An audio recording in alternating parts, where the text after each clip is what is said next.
Indicator. देखिए student, indicator हम लोग मोस्टली आप प्रैक्टिकल में या टाइट्रेशन जो हम लोग का चैप्टर है उसमें भी हम लोग देखेंगे। तो टाइट्रेशन में मेनली दो टाइप का इंडिकेटर का बहुत ज़्यादा नाम सुने होंगे आप, जो अपना कलर चेंज करके एंड पॉइंट को, एंड पॉइंट मतलब जहाँ पे वो ख़त्म हो रहा है, हर एक चीज़ का लिमिटेशन है, एक बाउंड्री लाइन है। एक तो मिथाइल ऑरेंज का बहुत ज़्यादा नेम आप जानते होंगे, एक फिनोप्थलीन का, राइट। लिखिए, एक पॉइंट लिखिए तो, indicators are either organic weak acids और weak bases. Indicators are either organic weak acids और weak bases with a characteristic of with a characteristic of having different color, with a characteristic of having different color in the ionized and unionized form, ionized or ionized and unionized form, full stop. The equilibrium of these substances, the equilibrium of these substances are treated like that of any other weak electrolytes, that of any other weak electrolytes.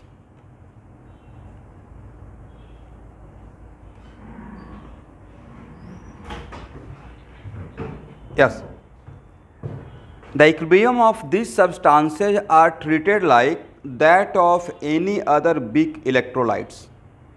The equilibrium of these substances are treated like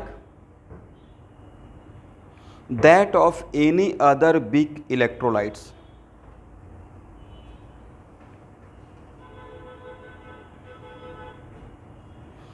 मैं पूरा एक बार मैं दोबारा एक बार repeat कर देता हूँ। Indicators are either organic weak acids और वीक बेसेस, यहाँ तक लिख लिए। With a characteristic of having different colour in the ionised and unionised form.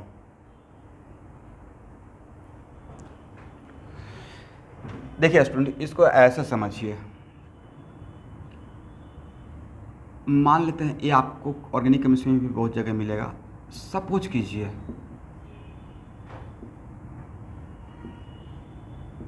ऐसे ही मान के चलिए कि मैंने कुछ ऐसा चीज़ बनाया, सिर्फ आपको समझाने के लिए, इसको लिखना नहीं है, ठीक है। और मैं बोला कि देखिए एक कलर प्रोड्यूस कर रहा है, इसका कुछ पार्टिकुलर कलर है, राइट। पार्टिकुलर क्या है? कलर है इस कंपाउंड का, लेट अस सपोज, ठीक है। यस, तो एक्चुअल में अब मैंने क्या बोल दिया कि जैसे ही ये यहाँ पे OH के फॉर्म में है तो वो कलर थोड़ा चेंज हो गया।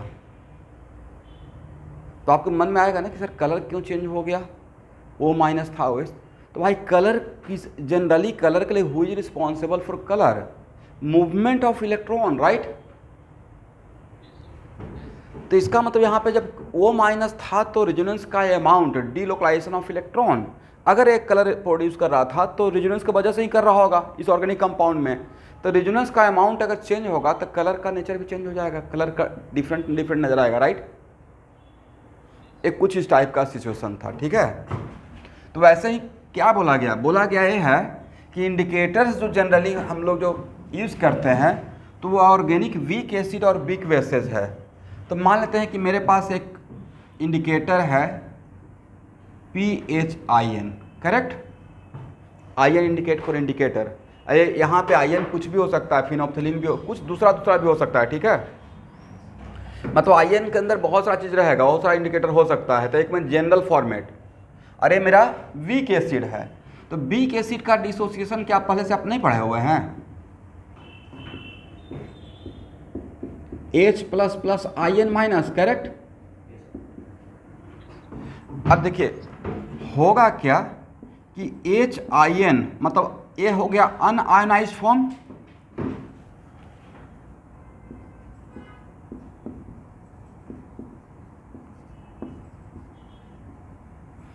इसका एक पार्टिकुलर कलर रहेगा,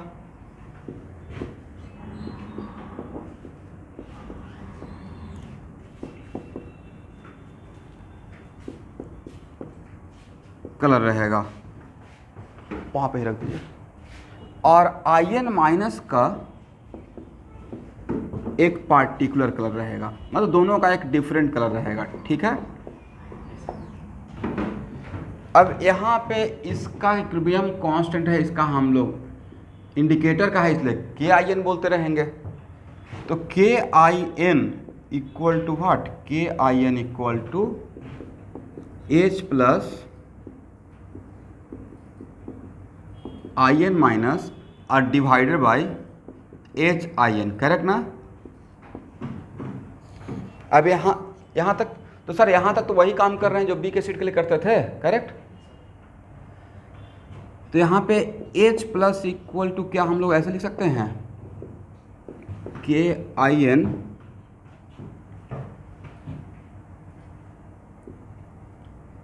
इंटू एच आई एन और divided by I N minus. अब एक काम कीजिए, दोनों तरफ लॉग लीजिए और -1 से मल्टीप्लाई कीजिए, डू इट फास्ट।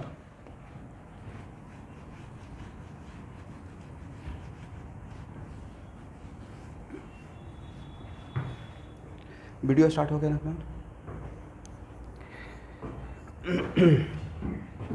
तो क्या हम लोग लिख सकते हैं P H equal to P K I N अब प्लस लॉग, क्या लिखेंगे एवरीवन,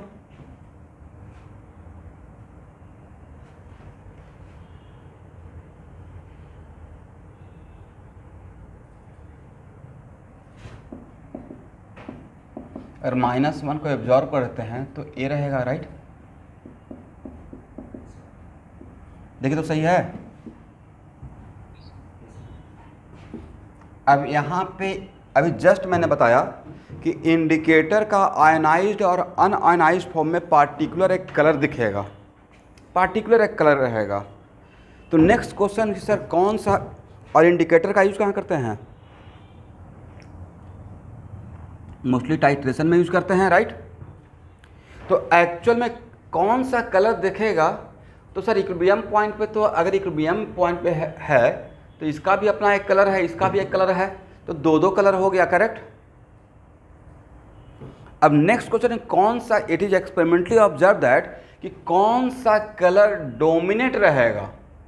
तो कौन सा कलर डोमिनेट रहेगा ये ऑब्जर्व किया गया है कि जिसका कॉन्सेंट्रेशन दूसरे के रेस्पेक्ट में, किसका किसका हम लोग बात कर रहे हैं, कलर के लिए ए और ए रिस्पॉन्सिबल है, राइट। इसका तो भाई कलर रहेगा ही नहीं, इसमें तो इलेक्ट्रॉन ही नहीं है, correct.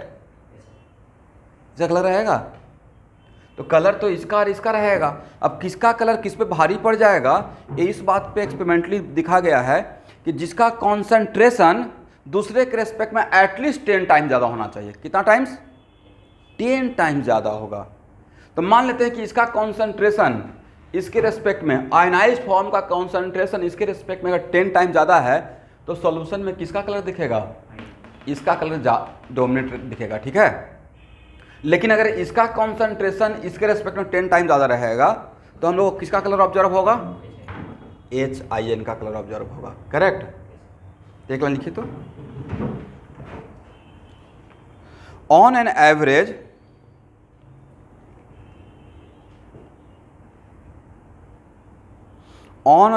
the solution acquire a definite color. On an average, solution acquire a definite color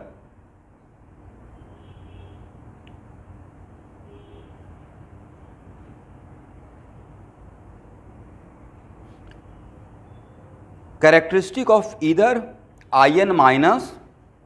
On an average, the solution acquire a definite color characteristic of either ion minus और H I N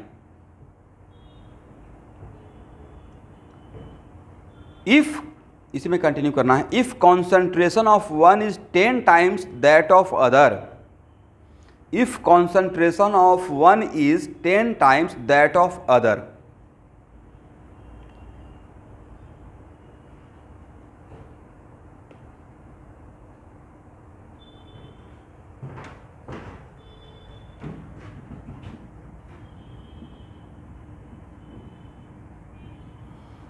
तो देखिए अब ध्यान से देखिएगा, तो actually होगा क्या यहाँ देखना है। हम लोग क्या करेंगे, कोई दूसरा ये इंडिकेटर है ना एवरीवन, हाँ ना बोलना है भाई, तभी तो आप ही लोग समझा रहे हैं, हम सामने है कौन। तो एक्चुअल में मेरे पास कोई एक सॉल्यूशन है, उसका पीएच चेक करने के लिए इंडिकेटर का यूज़ करते हैं। तो हम लोग क्या करेंगे, पहले से सेट करके रखेंगे कि आयन माइनस का मिनिमम कहाँ से कलर नज़र आएगा, राइट। तो ये ऑब्जर्व किया गया है, तो इसका मतलब है कि अगर इसका वैल्यू इसके रेस्पेक्ट में अगर 10 टाइम ज़्यादा है, अगर इसका वैल्यू इसके रेस्पेक्ट में 10 टाइम ज़्यादा है, तो ये पूरा वैल्यू पीएच का वैल्यू कितना हो जाएगा, +1। इसका मतलब है कि पीएच का वैल्यू पी के आयन +1 के बराबर या उससे बड़ा होने लगता है। इसका मतलब किसका कलर नज़र आएगा, आयन माइनस का। तो ये मेरा एक बाउंड्री लाइन बन गया। किसका बाउंड्री लाइन बन गया, पीएच का value, pH equal to P K ion अब +1, यहाँ से इस तरफ, करेक्ट। किसका कौन सा कलर आपको नजर आएगा, colour of ion minus, correct. इसका मतलब इस वैल्यू पे आप लोग समझ पा रहे हैं ना, आयन माइनस डोमिनेट। लेकिन अगर इसका वैल्यू 10 टाइम्स इसके रेस्पेक्ट में ज़्यादा हो गया, तो इसका मतलब पी के आयन -1। इसका मतलब इस, आप लोग समझ पा रहे हैं, लॉग में 1/10 कर दिया। जो नहीं क्लास अटेंड कर रहे हैं उनके लिए लिख देता हूँ, 2 केस है ना।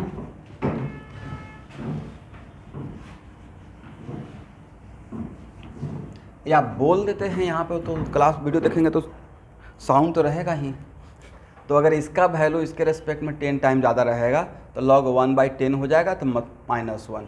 इसका मतलब इस पीएच पे किसका कलर नज़र आएगा, colour of H ion, un-ionised form dominate, correct.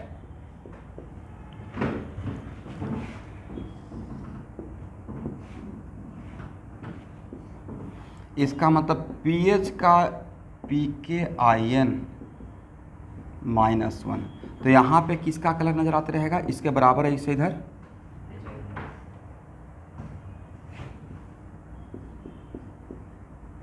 Colour of H ion. तो भाई यहाँ पे किसका कलर नज़र आएगा, पीएच का वैल्यू यहाँ इसके बीच में सर दोनों का कलर फिर रहेगा, राइट। किसी को बाइफर्केट नहीं कर सकते हैं, उसका कलर डोमिनेट है, करेक्ट ना।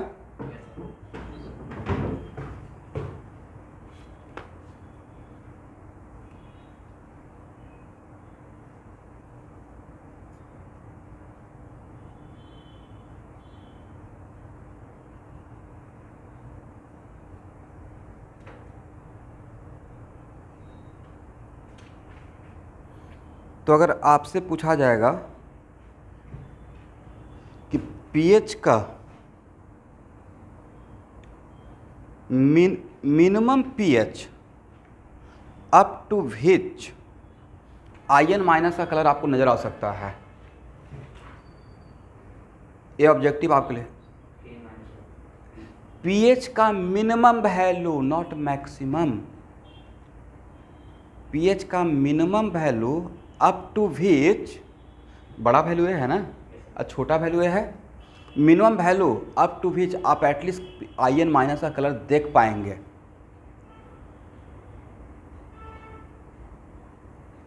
तो sir P K ion -1, correct, यहाँ तक मैं देख सकता हूँ आयन माइनस का। यहाँ इस जोन में दोनों का कलर है ना, ये तो कॉमन जोन हो गया, राइट। ये भाई कॉमन जोन हो गया, राइट। तो यहाँ तक आप बोल सकते हैं कि सिर्फ एच आयन का है, आयन माइनस का भी तो है। इसका मतलब अगर ऐसा ऑब्जेक्टिव आ जाएगा कि what the minimum pH up to which we can at least observe colour of ion minus, तो ये वैल्यू यहाँ तक रहेगा, राइट। इसमें मैक्सिमम का तो कोई बात ही नहीं रहेगा, क्योंकि यहाँ से तो पहले शुरू ही हो गया। जितना बड़ा पीएच रहेगा आप इसको देखते रहिएगा, करेक्ट ना। वैसे ही HIN का मैक्सिमम पीएच जहाँ तक आप देख सकते हैं, HIN का कलर, यस, समझ गए। तो ऐसा जनरली यहाँ पे मिस्टेक क्या होता है कि आपसे पूछा जाता है कि minimum value of pH up to which we can observe IN minus, तो आप सोचते कि यहाँ, भाई यहाँ के बाद सिर्फ यही नज़र आएगा, ये उस HIN का कलर पता ही नहीं चलेगा, राइट, डोमिनेट हो गया, करेक्ट। बट यहाँ पे तो दोनों का कलर है ना, ये जो जोन है वो कॉमन जोन है, राइट। तो यहाँ पे सिर्फ दोनों का कलर रहेगा, समझ रहे हैं मेरे बात को।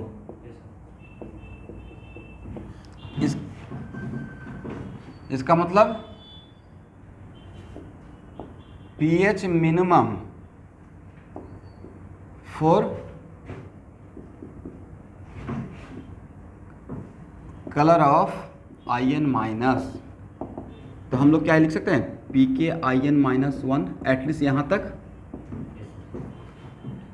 एंड पीएच इसके लिए क्या यूज करेंगे, मिनिमम या maximum, pH maximum up to which colour of HIN observe, क्या लिखेंगे स्टूडेंट, ये सब ऑब्जेक्टिव हो गया, ठीक है। PK IN +1।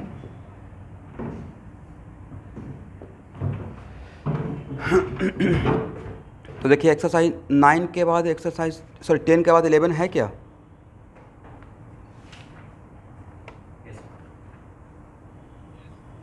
तो इसमें 3 क्वेश्चन है, आपके लिए छोड़ रहा हूँ, क्या बना पाएंगे,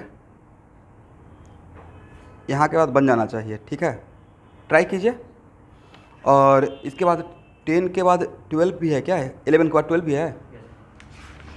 तो एवरीवन मेडिकल वाले बच्चे इसको छोड़ सकते हैं, यहाँ ध्यान से सुन लीजिएगा, बार बार नहीं बोलूँगा।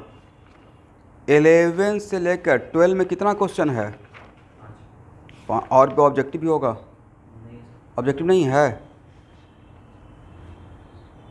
एक कोई बात नहीं है, तो एक काम करते हैं, जो मेरे जो ओरिजिनल सोर्स है उसमें बहुत सारा कंप्रीहेंशन और ऑब्जेक्टिव है, तो एटलीस्ट मैं ऑब्जेक्टिव ओनली 1 ऑप्शन का फ़ोटो खींच के भेज दूँगा। ये पार्ट है, इस टाइप का ऑब्जेक्टिव है, ठीक है। हालांकि ऑब्जेक्टिव तो ऐसे भी असाइनमेंट में बहुत मिलेगा, लेकिन फिर भी यहाँ पे थोड़ा सा बैलेंस रहता है, तो इसको देख लीजिएगा, ठीक है।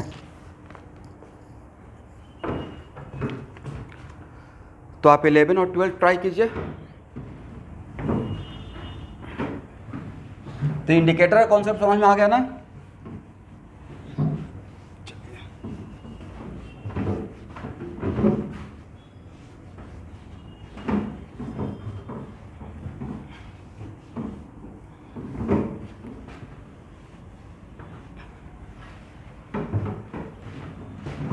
Now this is the last section of ionic equilibrium.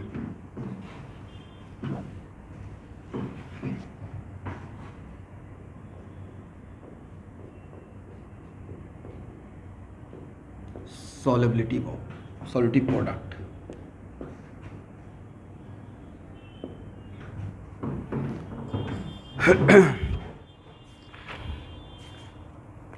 लिखिए, when a partial soluble solid dissolve in water, when partial soluble solid dissolve in water, it dissociates into separate hydrated ions. It dissociate into separate hydrated ions.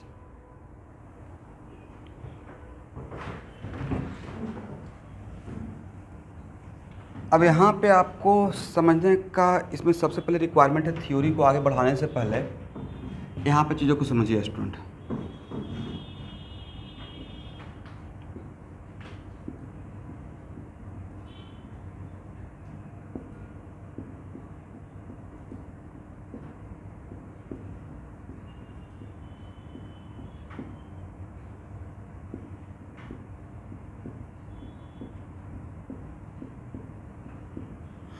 यहाँ देखिए,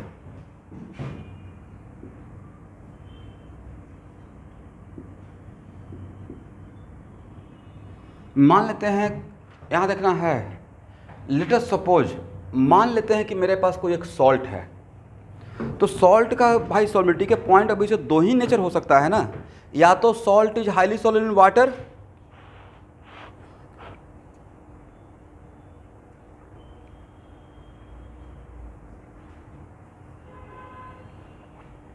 या तो highly soluble in water like NaCl। तो भाई अगर highly soluble water है और NaCl को थोड़ा थोड़ा अगर आप डाल रहे हैं, राइट, तो इनिशियली क्या आप ऑब्जर्व कीजिएगा, क्या डाल रहे हैं और बॉटम में आपको कुछ नज़र नहीं आएगा। इसका मतलब उसको वाटर क्या कर रहा है, होल्ड करके रख रहा है।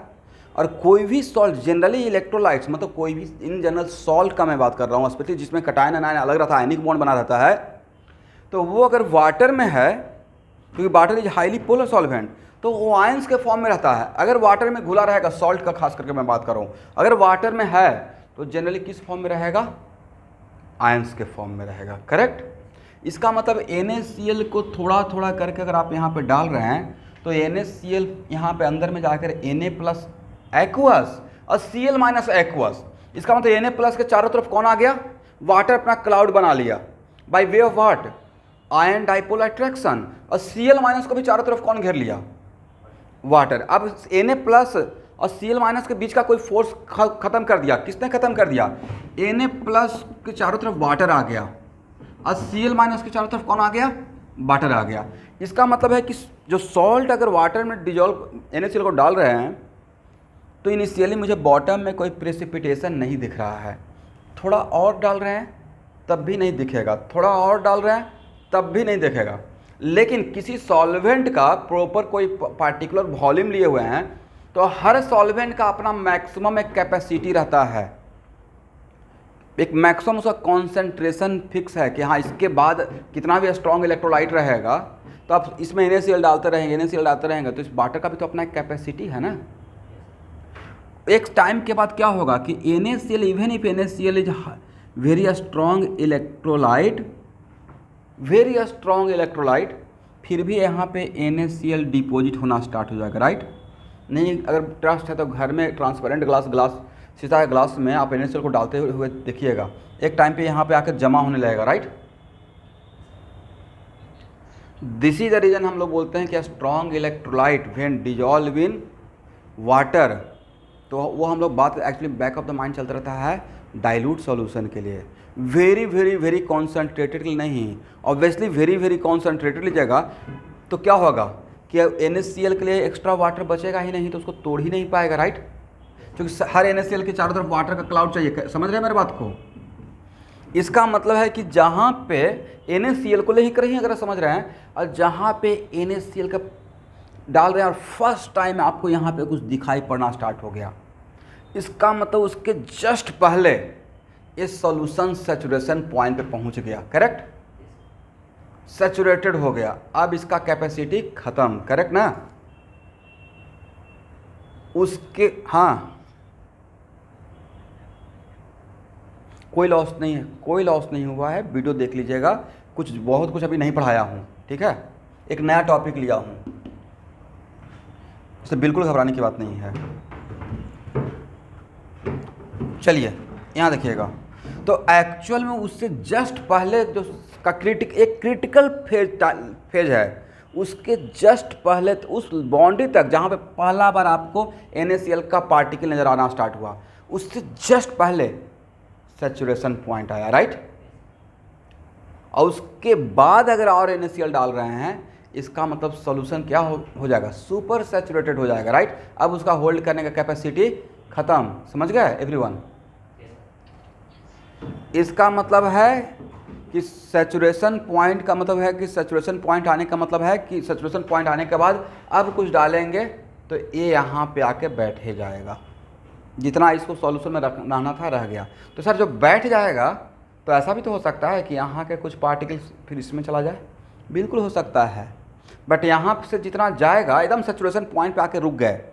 अब यहाँ पे या उस सैचुरेशन पॉइंट आने के बाद अब अगर कोई डालते हैं तो बिल्कुल आपका वेस्ट है, यहाँ पे आके बैठेगा तो यहाँ पे बैठकर भी अब ब्रेक होता रहेगा। बट अगर सैचुरेशन पॉइंट को आपने क्रॉस कर गया तो जितना यहाँ से NaCl ब्रेक होगा उतना ही NaCl यहाँ पे आकर कंबाइंड होकर यहाँ पे बनते रहेगा, करेक्ट, क्योंकि सॉल्वेंट का कैपेसिटी ख़त्म।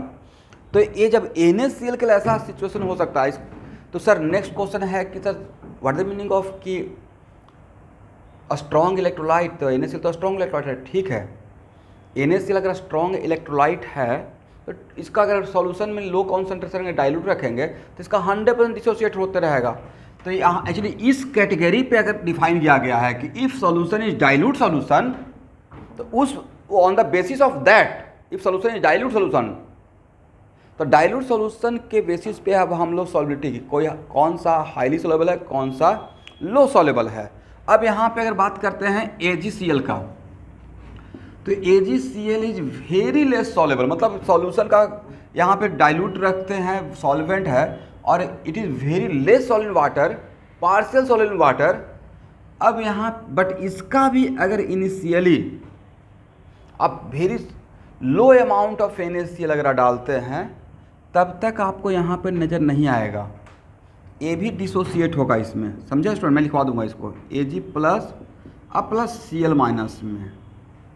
But different ions of salt के लिए वाटर का सैचुरेशन पॉइंट अलग अलग है। हो सकता है कि NaCl के लिए सैचुरेशन पॉइंट थोड़ा बड़ा हो, AgCl के लिए बहुत कम हो, राइट। तो जैसे ही यहाँ पे इनिशियली डाल रहे हैं तो Ag plus Cl minus break हो रहा है, फिर डाल रहे हैं ब्रेक हो रहा है, बट कुछ टाइम के बाद देख रहे हैं कि इसका सैचुरेशन पॉइंट बहुत जल्दी आ गया, इसका मतलब इसका सॉल्युबिलिटी बहुत कम है वाटर में, करेक्ट। इस solubility of AgCl is very less, इसका सैचुरेशन पॉइंट थोड़ा जल्दी आ गया, तो अब उसके बाद डालेंगे तो यहाँ पे आकर बैठते रहेगा। तो सैचुरेशन पॉइंट का मतलब कि अब AgCl को होल्ड करने का इसका कैपेसिटी खत्म है। उसके बाद भी अगर AgCl यहाँ पे डालते हैं तो जो डालेंगे वो आके यहाँ पे डिपॉजिट होगा। तो सर डिपॉजिट होने का मतलब क्या, अब AgCl ब्रेक नहीं होगा, बट जितना AgCl इसमें जाएगा उतना ही AgCl यहाँ पे कंबाइन होकर वापस आते रहेगा। इसका मतलब एक ऐसा टाइम आएगा जब rate of dissociation of AgCl and rate of association of Ag plus and Cl minus दोनों इक्वल हो जाएगा। इसमें वाटर कहाँ से, बॉटम से AgCl ब्रेक होकर वाटर में जाने का रेट और वाटर में Ag प्लस और Cl माइनस कंबाइन होकर इसमें आने का रेट दोनों इक्वल हो जाएगा, समझे एवरीवन। तो उस टाइम को हम लोग क्या बोलेंगे, इक्विलिब्रियम पॉइंट बोलेंगे, समझ गए। तो लेट अस सपोज यहाँ देखिए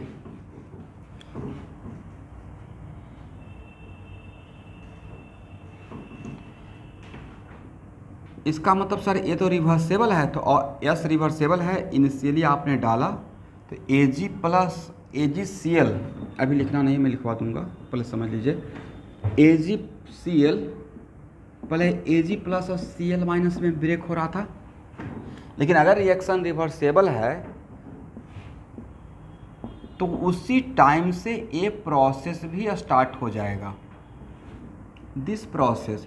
ये दूसरी बात है कि इस तरफ का प्रोसेस ज़्यादा रहेगा, इस तरफ का प्रोसेस कम रहेगा, बट जैसे जैसे AgCl इसमें इंक्रीज करते रहेंगे तो एक ऐसा टाइम आएगा जब इसका डिसोसिएशन का रेट और इसका एसोसिएशन का रेट इक्वल हो जाएगा, और उसी पॉइंट को हम लोग क्या बोलते हैं, rate of forward reaction equal to rate of backward reaction, मतलब इक्विलिब्रियम पॉइंट, करेक्ट। पहला बात तो ये समझ में आ गया। अब दूसरी बात आते हैं कि मान लेते हैं कि आपको पहले से ही पता है कि AgCl का यहाँ पे 10 लीटर, यहाँ पे 10 लीटर है, और अगर पता है कि वाटर का मोलरिटी AgCl का मोलरिटी AgCl यहाँ देखना AgCl एक्वस का मोलरिटी 0.01 मोल पर लीटर तक वाटर का कैपेसिटी था, उससे इतना कॉन्सेंट्रेशन तक वाटर को AgCl रखने का कैपेसिटी था, बट आपने अचानक से डाल दिया इसमें कितना, 10 मोल। कितना मोल डाल दिया स्टूडेंट, 10 मोल। तो आप एक्चुअल में आपने 10 मोल डाल दिया तो मोलरिटी अचानक से आपने कितना करने की कोशिश किया, आप तो 10/10 कर दिए ना, 1 मोल पर लीटर, राइट। तो भाई 1 मोल पर लीटर, तो इस सॉल्यूशन में 0.01 ही रहेगा, बाकी आपका कहाँ जाके बैठ जाएगा, 0, यस यहाँ पे जाकर बैठ जाएगा, करेक्ट ना, 0.99 रहेगा, यस 0.99। इसका मतलब है कि आप यहाँ पे कितना डाल रहे हैं उससे मतलब नहीं है। Solubility of for partial soluble salt, solubility of salt का मतलब होता है number of moles of salt per litre present in the solution, correct. Number, मैंने यहाँ पे डाला 10 मोल, मान लेते हैं यहाँ पे मैंने 10 मोल डाला समझाने के पॉइंट ऑफ व्यू से, और मैंने ऑब्जर्व किया कि इसका 8 मोल बॉटम में नज़र आ रहा है, 2 मोल ही सॉल्वेंट में है, 2 मोल सॉल्यूशन में है और 8 मोल वाटर बॉटम में है, प्रेसिपिटेट हो गया, तो इसका सॉल्युबिलिटी क्या होगा, 2 मोल नहीं, सॉल्युबिलिटी का मतलब कॉन्सेंट्रेशन के टर्म में देखिएगा 2/10, 0.2 मोल पर litre in the solution, right. Solubility is kind of concentration. Solubility is kind of concentration. तो how much amount of mole you are dissolving in the water, ये मैटर नहीं करता है, कितना इसके सॉल्वेंट लिक्विड फॉर्म में प्रेजेंट रहता है, कितना बॉटम बैठ गया वो मेरा आपका सॉल्युबिलिटी में काउंट नहीं होगा, आपने कितना डाल दिया, जितना ये बॉटम में रहेगा वो मेरा सॉल्युबिलिटी के लिए अकाउंटेबल रहेगा। तो और उसका सिर्फ मोल नहीं बताना होता है, मोल पर लीटर बताना होता है, ठीक है। तो एक लाइन लिखिए तो सॉल्युबिलिटी के लिए,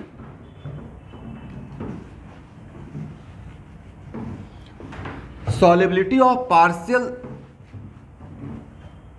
यहाँ देखिए 1 मिनट, लेकिन ये सॉल्युबिलिटी T=0 वाला रहेगा या इक्विलिब्रियम पॉइंट वाला, क्योंकि जब तक इक्विलिब्रियम पॉइंट नहीं रीच करेगा तब तक आप डिसाइड कर पाएंगे कि उसका मैक्सिमम कैपेसिटी क्या था, नहीं डिसाइड कर पाएंगे। तो लिखिए solubility of partial soluble salt, solubility of partial soluble salt is defined as, solubility of partial soluble salt is defined as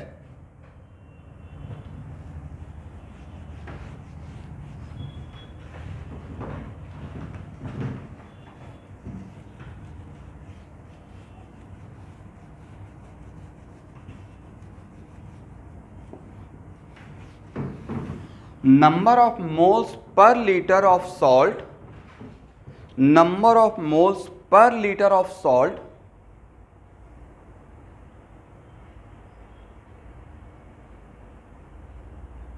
present in solution, present in solution at equilibrium point, present in solution at equilibrium point।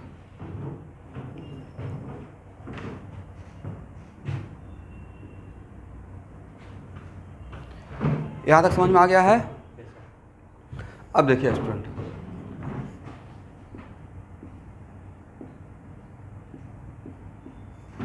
इसका मतलब है कि equilibrium point पे दो चीज़ के बीच में equilibrium maintain होता रहेगा, इसका सॉलिड फॉर्म जो बॉटम में बैठा रहेगा और इसका लिक्विड फॉर्म। तो सॉलिड जब ब्रेक होगा तो सॉल्यूशन में जाएगा। सॉलिड कहाँ पे है, सॉलिड फॉर्म में तो सॉल्यूशन में नहीं है, कहाँ पे है, बॉटम में बैठा हुआ है, बट ये टूट कर किस में जा रहा है, लिक्विड में जा रहा है, और लिक्विड वाला जुड़ कर कहाँ आ रहा है, बॉटम में आ रहा है, राइट। इसका मतलब है कि SR2 plus 2F minus aqueous, correct. इसका सॉल्यूशन बन गया ना, तो इसको एक्वस बोल रहे हैं। अब it is very important to note that T=0 पे आपने कितना मोल लिया ये मेरे लिए मैटर नहीं कर रहा था एवरीवन, लेकिन इक्विलिब्रियम पॉइंट पे ये मैंने मोल लिखा है, क्या लिखा है, मोल। तो इक्विलिब्रियम पॉइंट पे यहाँ से अगर x गया, अगर इक्विलिब्रियम पॉइंट पे यहाँ से x गया तो इसका कितना बनेगा, x, और इसका कितना बनेगा, 2x।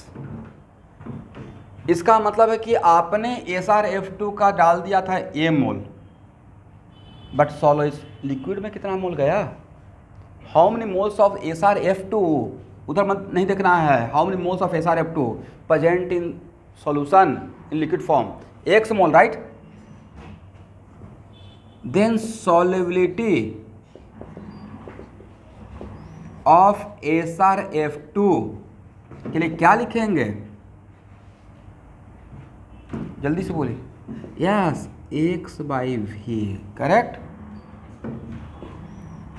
मोल पर लीटर। और इसी को हम लोग S से इंडिकेट करते हैं। This is solubility x/v, correct. तो मान लेते हैं, अब यहाँ देखिए, लेट अस सपोज स्टूडेंट, अगर मैं SrF2 का सॉल्युबिलिटी S बोल दूँ, क्या बोल दें, ये तो S स्टैंड फॉर सॉलिड, ये तो समझ में आ रहा ना। अगर इसका सॉल्युबिलिटी S बोल दें तो आपको लगता है कि इसका कॉन्सेंट्रेशन S हो जाएगा और इसका 2S हो जाएगा। क्या इस बात से एग्री हैं? अगर इसका सॉल्युबिलिटी, अगर इसका कोफिशिएंट 1 ही जनरली रखते हैं, तो इसका सॉल्युबिलिटी अगर S है तो ऑटोमेटिक इसका कॉन्सेंट्रेशन कितना रहेगा, S, और इसका 2S, करेक्ट। तो समटाइम्स ऐसा रहेगा कि इसका कॉन्सेंट्रेशन दिया रहता, मान लेते हैं इसका कॉन्सेंट्रेशन 4 मोल पर लीटर बोलते हैं, और तब इसका एट इक्विलिब्रियम पॉइंट इसका कॉन्सेंट्रेशन F माइनस का मान लेते हैं कॉन्सेंट्रेशन, आपको मैं 4 मोल 4m बोलता, और तब इसका सॉल्युबिलिटी पूछता, और ये मैं इक्विलिब्रियम पॉइंट का वैल्यू बोलता, क्या नहीं निकाल लेते हैं 2S = 4 से, तो S = निकल जाएगा। मतलब क्वेश्चन में ऐसा आएगा कि समटाइम्स आपको ये दिया रहेगा, ये नहीं दिया, इसका सॉल्युबिलिटी नहीं दिया रहेगा, इसका वैल्यू दिया रहेगा, और तब आपसे इसका इक्विलिब्रियम कांस्टेंट भी पूछा जाएगा और इसका सॉल्युबिलिटी भी पूछा जाएगा, ठीक है ना। किसी को प्रॉब्लम? चलिए, और इसके बारे में केयर करने का रिक्वायरमेंट है कि सर इसका क्या ले, इसका एक्टिविटी तो 1 लेंगे, A-x अब मेरे काम का है क्या, ठीक है। हाँ,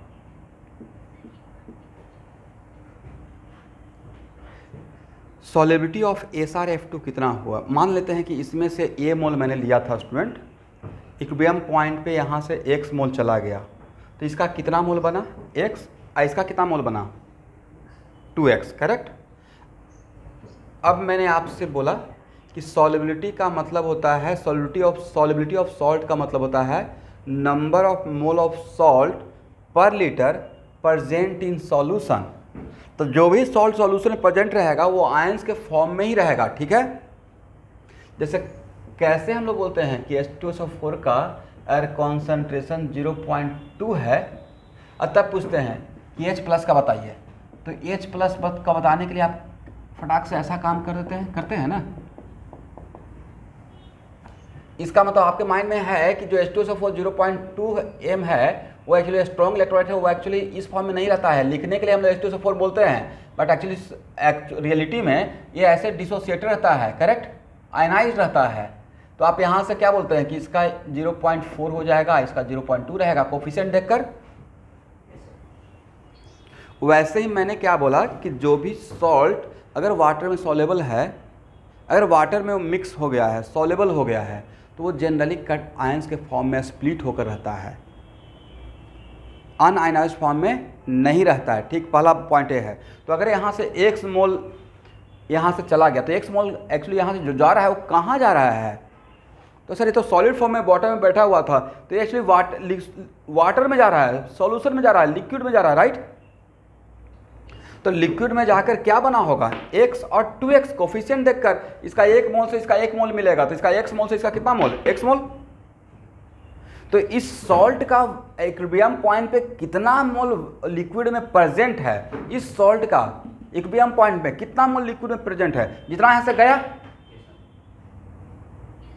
1 मोल गया। किस पॉइंट का मैं बात कर रहा हूं, इक्विलिब्रियम पॉइंट का। उसी को मैंने सॉल्युबिलिटी के लिए एक डिफिनेशन लिखवाया कि number of moles of salt per litre present in solution at equilibrium point is known as solubility of the salt, right.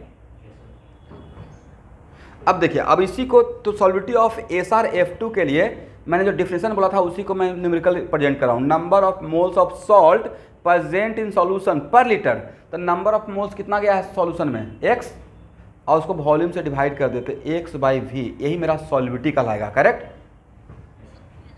अब मैंने आपसे पूछा कि ठीक है स्टूडेंट, सॉल्विटी ऑफ सॉल्ट तो मैंने निकाल लिया, बट मुझे इसका कॉन्सेंट्रेशन चाहिए इक्विलिब्रियम पॉइंट पे। तो इसका कॉन्सेंट्रेशन के लिए आप एक काम ऐसे करके दिखाए कि सर इसका भी तो x मोल ही है, x/v, और फिर f माइनस का आपसे पूछा तो आपने क्या किया 2x/v। फिर मैंने ऑब्जर्व किया कि ओके x/v तो इसके साथ मैच कर गया, राइट। तो एक चांस की बात है कि इसके साथ मैच कर गया, तो इसका मतलब है कि अगर सॉल्ट का सॉल्विटी S है तो इसका जो कॉन्सेंट्रेशन इक्विलिब्रियम पॉइंट पे रहेगा वो S ही रहेगा। और अगर सॉल्ट का सॉल्विटी S है तो इसका सॉल्विटी देख रहे हैं कि यहाँ पे 2S हो गया। इसका मतलब यहाँ से मुझे आइडिया मिल गया कि इसका किसी भी सॉल्ट का सॉल्विटी S अगर रहेगा तो इसका कॉन्सेंट्रेशन जो यहाँ पे कोफिशिएंट रहेगा उससे मल्टीप्लाई करके सॉल्विटी के टर्म में कॉन्सेंट्रेशन हम लोग बता सकते हैं, राइट। करेक्ट ना एवरीवन। एक और दो एग्जांपल ले लेते हैं, बहुत आसान है भाई, कुछ है ही नहीं। अब एक एग्जांपल देखिए मैं लेता हूँ A2B3 आपको समझाने के लिए।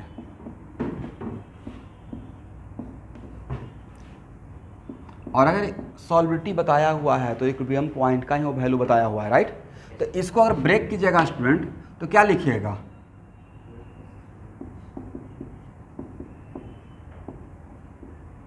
ये तो लिख सकता है ना। और अगर मैंने बोल दिया कि इसका सॉल्युबिलिटी S है, इसका सॉल्युबिलिटी क्या है S, इसका मतलब है कि सर T = T इक्विलिब्रियम पे इसका कुछ लिखने का मतलब है वैल्यू लिखना ना। ऐसे लिखना चाहते हैं तो आप थोड़ा बढ़िया टीचर अगर बन गए लेट अस सपोज, तो आप थोड़ा बढ़िया इंप्रेशन के लिए ऐसे लिख सकते हैं, यहाँ मोल है, यहाँ से x गया तो यहाँ पे क्या बनेगा 2x और यहाँ पे बनेगा 3x। अब फिर दिमाग दौड़ाइएगा, सॉल्विटी के लिए सर ने क्या बताया था x/v। तो अगर सॉल्विटी इसका S दिया हुआ है तो ऑटोमेटिक आपको नहीं लगता कि 2s नजर आएगा और ये 3s। तो भाई किसी भी सॉल्ट का सॉल्विटी अगर दिया रहेगा तो उस सॉल्विटी के टर्म में आप कटायन और अनायन का कॉन्सेंट्रेशन बता सकते हैं इक्विलिब्रियम पॉइंट पे, correct, just by seeing the coefficient. अगर कोफिशिएंट 2 है तो 2s लिख दीजिएगा, कोफिशिएंट 3 है तो 3s लिख दीजिएगा। किसी को तकलीफ प्रॉब्लम? चलिए अब यहाँ पे अगर आ ही चुके हैं तो अगर आपको सॉल्विटी इसका पता हो गया तो क्या इसका इक्विलिब्रियम कांस्टेंट नहीं बता पाएंगे? क्या इक्विलिब्रियम? बोलिए भाई प्रॉब्लम क्या है?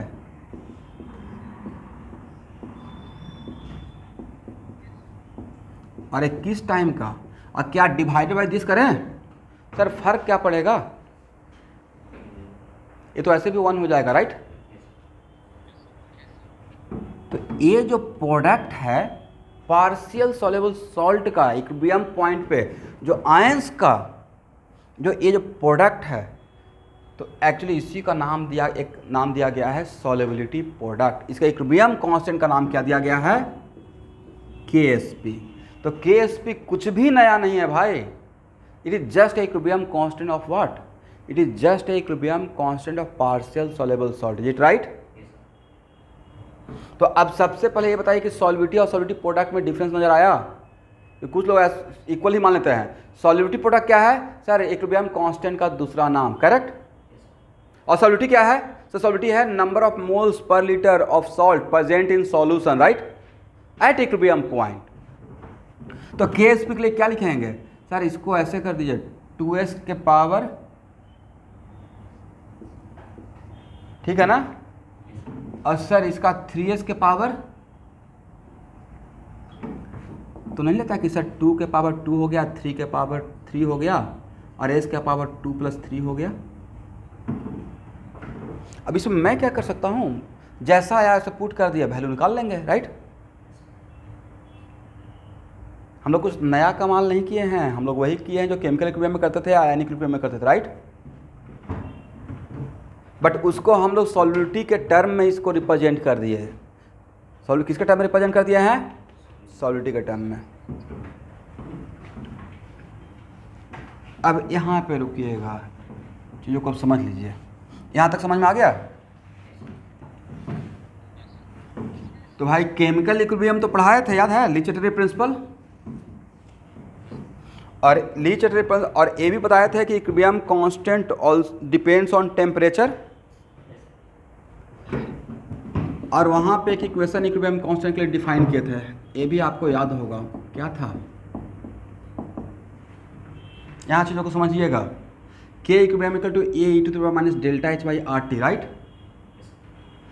तो भाई इस डेल्टा एच कहाँ का किस तरफ का लेते थे, जनरली कन्वेंशन है फॉरवर्ड डायरेक्शन का। तो भाई यहाँ पे फॉरवर्ड डायरेक्शन का डेल्टा एच क्या है, डेल्टा एच यहाँ पे इन प्लस साइन लिए हुए है, एग्री है या नहीं है, तोड़ रहे हैं ना चीज़ों को, डिसोसिएट कर रहे हैं, राइट।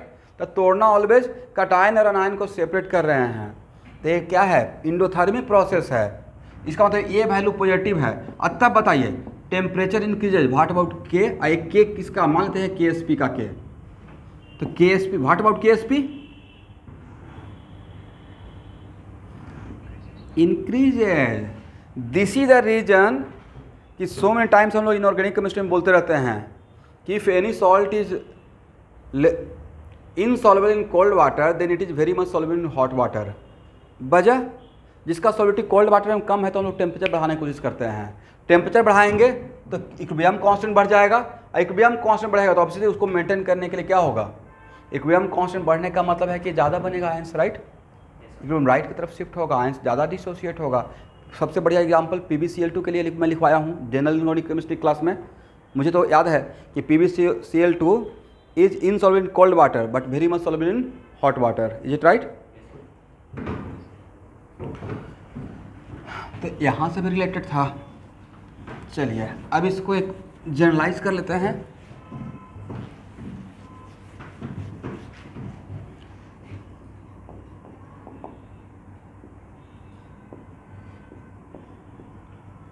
ये तो मोर एंड मोर जनरलाइज रहेगा ना। लेट अस सपोज मेरे पास एक सॉल्ट है AXBY,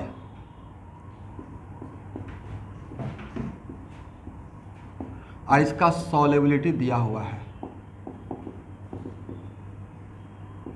तो सॉल्युबिलिटी अगर S दिया हुआ है तो सॉल्युबिलिटी किस पॉइंट का दिया हुआ होगा, एवरीवन, इक्विलिब्रियम पॉइंट का दिया हुआ होगा।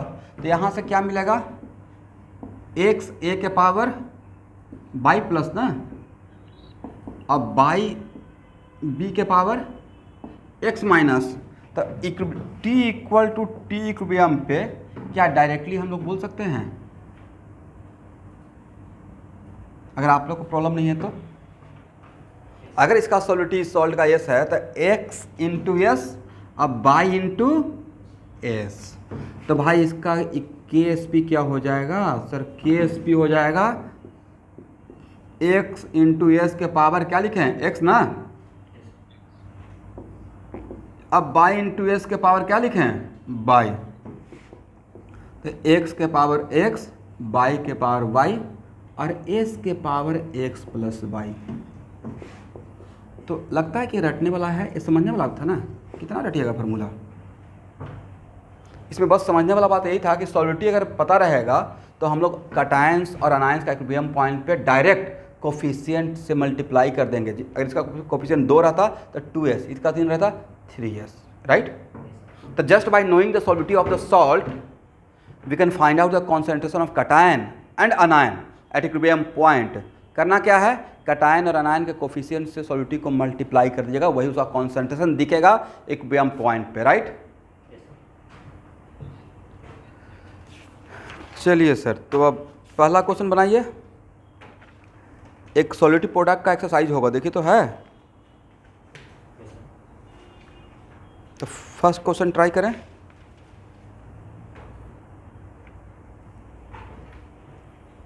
कहाँ रह गए थे शुभांकर?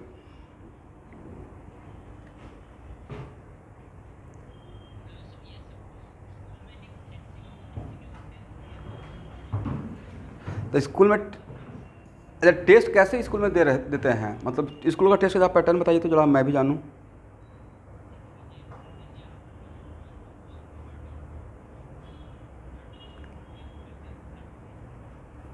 कितना बढ़िया लाइफ है नहीं, ये तो ओपन बुक एग्जाम टाइप का है नहीं। मैं आपको नहीं बोल रहा हूँ, सबके लिए बोल रहे हैं।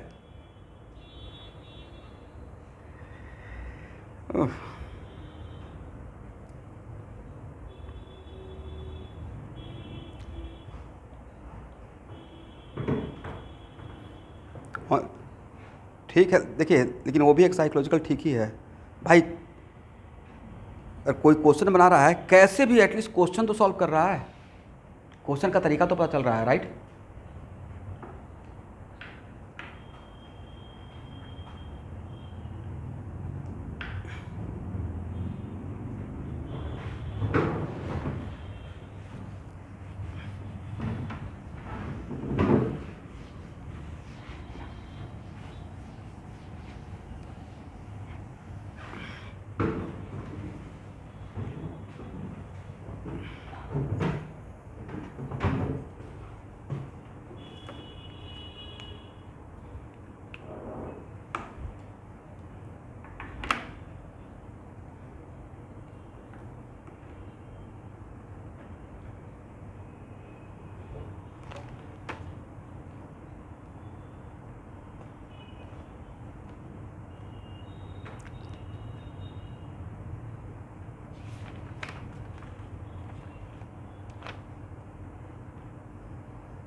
चलिए 2 मिनट में एक और थ्योरी देख लीजिए स्टूडेंट, तो फिर 1 और 2 दोनों बनाते रहिएगा और फिर कल मैं इसको डिस्कस कर दूंगा, ठीक है।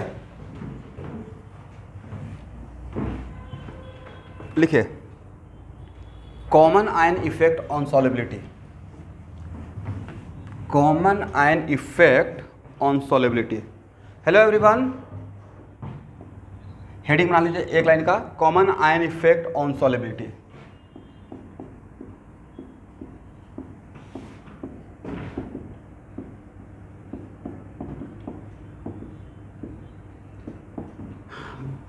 सॉल्युबिलिटी यहाँ देखना है, सॉल्युबिलिटी क्या था, सॉल्युबिलिटी था इसका number of moles per litre present in the solution, right. अब मान लेते हैं कि AgCl आपने इसको इक्विलिब्रियम मेंटेन करने दिया, राइट। इसका सॉल्युबिलिटी निकाले हुए हैं, पता चला कि इसका सॉल्युबिलिटी है 0.5 मोल पर लीटर, मतलब 0.5 मोल इसका पर लीटर वाटर में प्रेजेंट है। और जो प्रेजेंट है किस फॉर्म में रहेगा, कैटायन और आयन के फॉर्म में। लेकिन ऑब्वियसली मैं जितना बोल दिया वो बहुत बड़ा वैल्यू बोल दिया, उससे बहुत कम रहेगा, ठीक है। लेकिन यहाँ पे अगर आपने अब डाल दिया NaCl, तो बाई एडिशन ऑफ NaCl नहीं लगता कि लीच-टिटरी प्रिंसिपल काम कर जाएगा यहाँ पे। ये है इरिवर्सिबल, राइट। और कॉमन एक्सटर्नली अगर ऑलरेडी AgCl इक्विलिब्रियम मेंटेन किए हुए है और कुछ भी अगर एक्सटर्नली आप ऐड करते हैं इक्विलिब्रियम उससे दूर जाता है, तो आपने NaCl डालकर नहीं लगता कि Cl माइनस का कॉमन कर दिए। तो by addition of NaCl what the effect on solubility of AgCl, AgCl का सॉल्युबिलिटी ज़्यादा होगा या कम हो जाएगा। इसके एडिशन से भाई रिएक्शन पीछे तक चला गया, राइट। इसका मतलब AgCl का सॉल्युबिलिटी पे क्या फर्क पड़ेगा, इसका मतलब है कि by addition of common ion of partial soluble salt, solubility of partial soluble salt decreases not increases, right. लिखिए बाई, लिखिए तो the presence of common ion, the presence of common ion decreases solubility of, decreases the solubility of partial soluble solid, solid बोलिए, इससे और कुछ ज़्यादा बड़ा domain हो जाएगा डिफिनेशन का। इट इज़ नॉट कंपल्सरी कि ऑलवेज सॉल्ट ही रहेगा, पार्शियल सॉलेबल सॉलिड। लेकिन अब यहाँ पे, यहाँ देखिएगा नेक्स्ट क्वेश्चन, अब जब इसका इक्विलिब्रियम कांस्टेंट लिखेंगे, इस पे क्वेश्चन रहेगा, इसका जब इक्विलिब्रियम कांस्टेंट लिखेंगे तो आप Ag प्लस और Cl माइनस सिर्फ यहाँ का या Cl माइनस टोटल लेना है। अब Cl माइनस टोटल लेना पड़ेगा, राइट। और Cl माइनस का मेन सोर्स कौन बन जाएगा, तो आप ये लिखिएगा ना Cl माइनस के, yes Cl minus came from NaCl अब plus Cl minus came from AgCl। अब भाई इसका इक्विलिब्रियम कांस्टेंट मोटा मोटी इस ऑर्डर का रहता है, ये तो मैं बड़ा ही बोल दिया, और भी इससे छोटा रहता है राइट, 10⁻10 का ऑर्डर का रहता है। तो आपको ना था कि यहाँ से जो मिलेगा वो बहुत कम मिलेगा, पहले जो मिल रहा था उससे भी और कम मिलेगा, इसके रेस्पेक्ट में इसका वैल्यू ऑलमोस्ट नेग्लिजिबल रहेगा। तो क्या almost equal to Cl minus came from NaCl problem solving purpose के लिए। तो यहाँ से और तब मैं आपसे पूछूंगा Ag प्लस का अमाउंट कितना है इक्विलिब्रियम पॉइंट पे, तो भाई A पता चल गया और ये दिया रहेगा, तो क्या Ag प्लस पता चल जाएगा, यस। लेकिन यहाँ पे Ag प्लस ही अब एक्चुअल में AgCl का सॉल्युबिलिटी बताएगा। क्या Cl माइनस का अमाउंट आपको सॉल्युबिलिटी बता पाएगा पूरे सॉल्यूशन में, क्योंकि Cl माइनस तो जो यहाँ पे लिखेंगे इस केस में Cl माइनस, तो Cl माइनस टोटल तो इन दोनों का कंबाइंड इफेक्ट है, और Cl माइनस में यहाँ पे Cl माइनस ए वाला Cl माइनस तो गायब ही हो गया है। इसका मतलब इस टाइप ऑफ क्वेश्चन में अगर सॉल्युबिलिटी पूछा जाएगा तो Cl माइनस का अमाउंट सॉल्युबिलिटी को रिप्रेजेंट करेगा या Ag प्लस को, Ag प्लस का अमाउंट यहाँ से जो आएगा, तो यहाँ से S मिला, यहाँ से S, इस S को तो इसके रेस्पेक्ट में गायब कर दिए हैं, तो ये जो S है वो एक्चुअल में Ag इसके सॉल्युबिलिटी को प्रेजेंट करेगा, समझे स्टूडेंट। तो इस टाइप ऑफ क्वेश्चन सॉल्व हो जाएगा। तो एक्सरसाइज 2 में बस ज़्यादा नहीं 2 ही क्वेश्चन है, तो एक्सरसाइज 1 का 4 क्वेश्चन और इसका 2 क्वेश्चन, क्या आप सॉल्व कर लेंगे अभी जस्ट। और एक आध क्वेश्चन में आप फंसिएगा तो मैं कल के क्लास में लूँगा, नेक्स्ट क्लास में जो भी लूँगा, तब सिर्फ हेडिंग बना के छोड़ दीजिए साइमल्टेनियस सॉल्युबिलिटी।